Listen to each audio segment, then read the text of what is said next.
Hello rock stars, तो कैसे हैं आप लोग। तो बहुत सारे बच्चे ऐसे होंगे जो 2025 नीट को टारगेट कर रहे होंगे। या तो बच्चे ऐसे हैं जिन्होंने अभी 12वीं जस्ट पास किया है, या तो ऐसे भी हैं जिनका सिलेक्शन या मार्क्स किसी वजह से कम आ रहे हैं।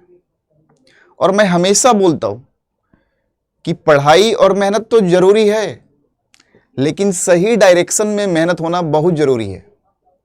हम पढ़ते तो हैं घंटों, मेहनत भी बहुत करते हैं। हमारे घर वालों को भी लगता है कि यार कितना मेहनत करना पड़ता है, और हमें बताया भी शुरू से जाता है कि डॉक्टर बनना तो बड़ा मुश्किल है। कि क्या वाकई में इतना मुश्किल है डॉक्टर बनना, या हमारे पढ़ने का तरीका ही गलत है। तो अगर टारगेट है, क्योंकि बहुत सारे बच्चे हिंदी माध्यम के ऐसे होंगे जिनको अभी भी डॉक्टर बनना जिनके लिए दूर का ढोल ही है, क्योंकि गांव समाज ये तमाम लोग बताते हैं कि नहीं, डॉक्टर बनना बड़े लोगों का काम है। गांव में जो रहता है वो गांव में खेती बाड़ी करे, वही उसके लिए बना हुआ है। ऐसी मेंटालिटी अभी बनी हुई है। लेकिन मेरा खुद का मानना है, क्योंकि मैं खुद गांव से था और डॉक्टर भी बना, तो मेरा खुद का मानना है कि मेहनत के साथ साथ अगर थोड़ी सी प्लानिंग हो जाए तो आपका रास्ता बेहतर हो जाएगा। और इस प्लानिंग में मदद कौन करेगा आपकी? तो डेफिनेट सी बात है, इस प्लानिंग में मदद आपके टीचर्स करते हैं। सबके आंखों में सपना होगा। अगर 25 लाख बच्चों ने एग्जाम दिया होगा तो 25 लाखों ने इसी सपने से एग्जाम दिया होगा कि उन्हें डॉक्टर बनना है। लेकिन 25 लाख लोगों का सिलेक्शन नहीं होगा। अब इसके पीछे भी कोई लॉजिक होगा कि यार सपने तो मैंने भी देखे थे, मेहनत तो मैंने भी करी थी, लेकिन मैं नहीं बन पा रहा हूं। तो डेफिनेट सी बात है दोस्त, सीट लिमिटेड है, कुछ निर्धारित सीट है, और 25 लाख लोग अगर रेस दौड़ रहे हैं रेस में, तो जितनी सीटें हैं उन्हीं लोग को वो सिलेक्शन मिलेगा, उन्हीं लोग को मेडिकल कॉलेज मिलेगा। सिंपल सी बात है। तो सबसे काबिल वो लोग होंगे उस 25 लाख में।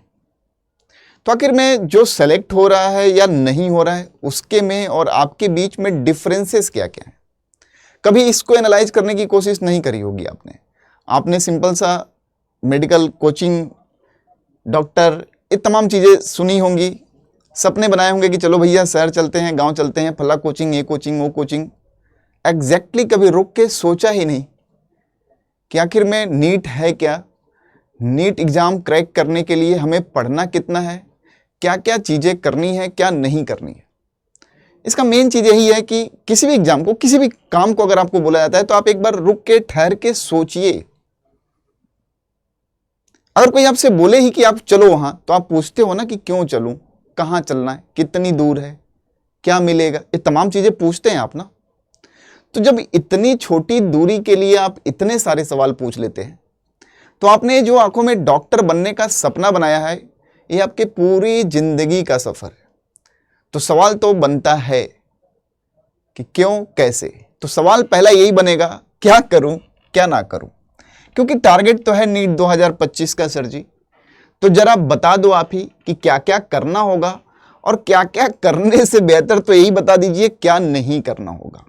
आप में से बहुत सारे बच्चे ऐसे हैं जो पहली बार नीट के प्रिपरेशन में जा रहे होंगे, चाहे वो किसी कोचिंग के माध्यम से या व्हाटएवर जिसके भी माध्यम से। और बेसिकली होता क्या है कि जब हम पहली बार किसी ऐसी चीज की प्रिपरेशन करने जाते हैं जिसका हमें बताया ही गया है कि बहुत खौफनाक प्रिपरेशन होता है, तो सबसे पहली गलती करते हैं कि बहुत सारी किताबें मार्केट से खरीद देते हैं। नो, यही बहुत सारी किताबें आपको नहीं खरीदनी है। क्या करनी है भाई? बहुत सारी किताबें नहीं खरीदनी है। कुछ लोग होते हैं जिन्होंने पूरी अलमारियां भर रखी हैं, और बाद में बेचारे वो पढ़ते एनसीईआरटी ही हैं।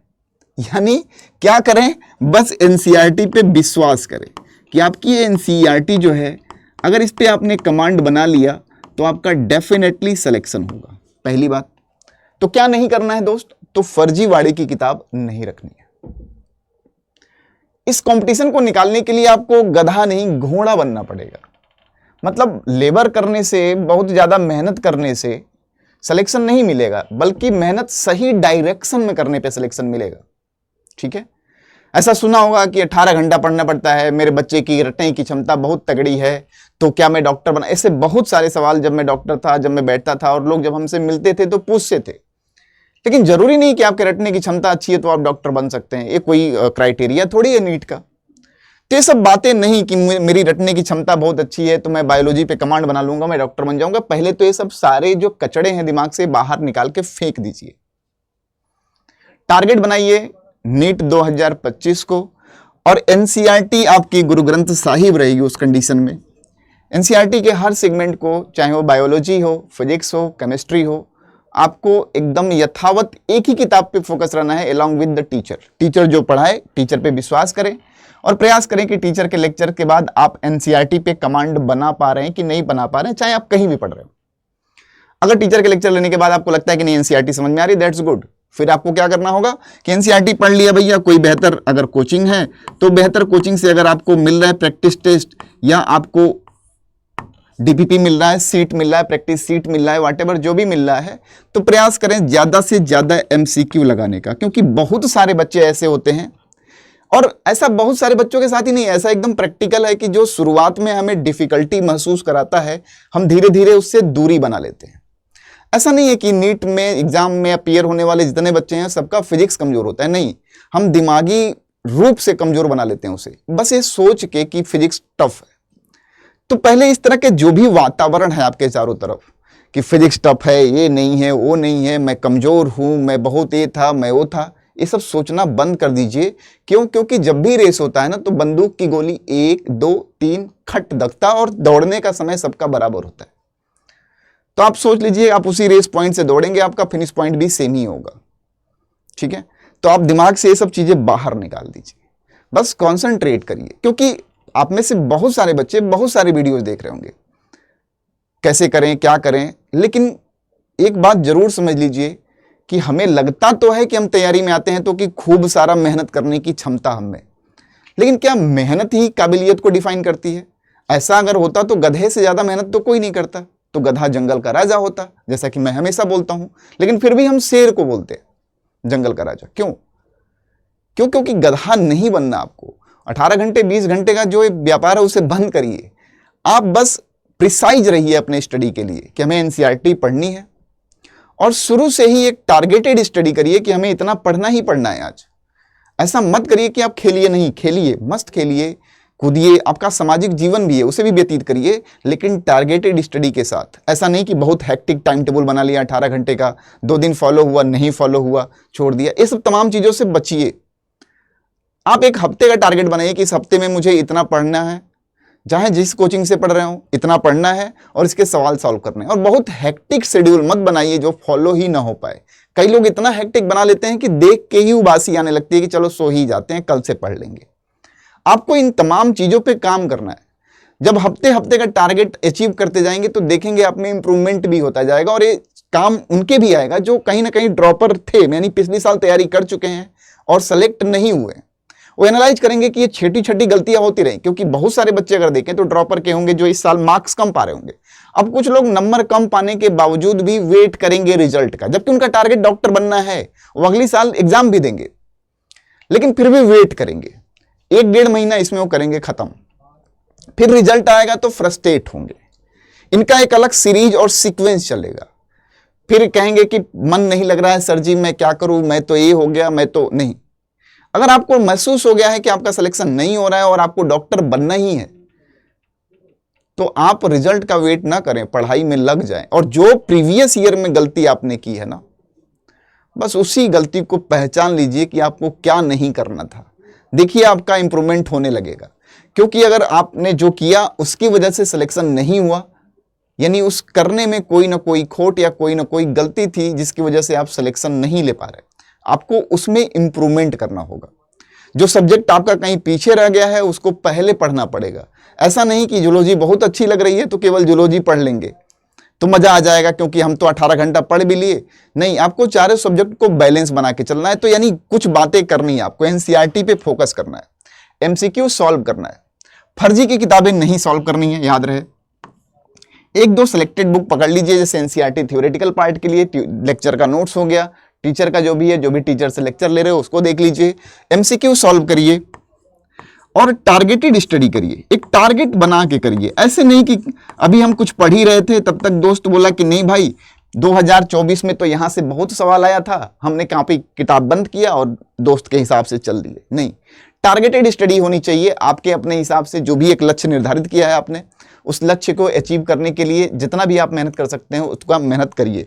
देखिए धीरे धीरे इंप्रूवमेंट होगा। वैसे तो मार्केट में कोई ऐसा चूरन अवेलेबल नहीं है जो आपको डॉक्टर बना पाए, लेकिन जितने कंटेंट हैं और उस कंटेंट का सही इंप्लीमेंटेशन, सही तरीके से सदुपयोग जो कर पाएगा वही डॉक्टर बनता भी है। ठीक है, तो इस बात पे जरूर मनन करें। क्योंकि बहुत सारे लोग बहुत सारी किताबें खरीद लाते हैं अलमारी सजाने के लिए, बहुत लंबे लंबे टाइम टेबल बना लेते हैं। ऐसा लगता है कि इससे बड़ा टाइम टेबल हो ही नहीं सकता। अगर भगवान दिन में 24 के अलावा 36 घंटे देते तब भी मैं अपने आप को एंगेज कर लेता, मैं इतना खतरनाक टाइम टेबल बनाता। नहीं भैया, उस घंटे से आपका सिलेक्शन नहीं होने वाला। सिलेक्शन ये होने वाला कि कुर्सी पे बैठ के आपने कितना सही तरीके से पढ़ा है, कितने घंटे पढ़ा, इससे सिलेक्शन कभी नहीं होगा। इन बातों पे जरूर ध्यान दें कि आपको इन गलतियों को, अगर पिछली बार आपने एग्जाम दिया और आप सेलेक्ट नहीं हो रहे हैं तो कहीं ना कहीं आपसे ज्यादा आपकी गलती को कोई नहीं जान रहा होगा।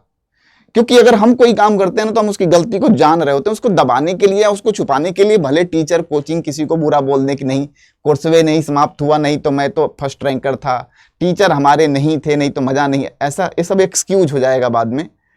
ठीक है, ये सब कोई सुनता नहीं है ना, OMR कॉपी पे भरी गई होगी ना भरा जाएगा। ठीक है, तो आप इस बात को जरूर ध्यान रखिए कि आपने जहां टाइम टेबल बनाया होगा ना अपना, वहां लिख लीजिए क्या करना है क्या नहीं करना है। तो क्या नहीं करना लिख लीजिए, फर्जी किताबें नहीं पढ़नी। ठीक है, पहले तो हमें डिसाइड करना है कि NTA का जो सिलेबस पैटर्न है या जो सिलेबस है, गिवन सिलेबस है, वो चीज पढ़ लूं। कई बार होता है कि हम इधर उधर की चीजों में ज्यादा इंटरेस्ट लेना चालू कर देते हैं, डॉक्टर बनने जाते हैं तो लगता है कि नहीं बायोलॉजी को थोड़ा और डीप पढ़ लें। नहीं भैया, पहले सेलेक्ट होना जरूरी है, डॉक्टर तो मेडिकल कॉलेज में बना दिए जाओगे। ठीक है, इन सब बातों का विशेष ध्यान दें, क्योंकि तैयारी शुरू कर देने से पहले जरूरी है जानना कि तैयारी करनी कैसे। नहीं तो आंख बंद करके ऐसे भाग रहे हो, उसके बाद क्या होगा, समय निकल जाएगा, फिर वही सर जी 60 नोट दे दो, सर जी 1 शॉट में खत्म करा दो। ये कहानियां हमने देखी हैं पिछले साल से, पिछले कई साल से देखता आ रहा हूं। तो फिर उसी रेस में दौड़ोगे तो फायदा क्या आपके ड्रॉपर होने का।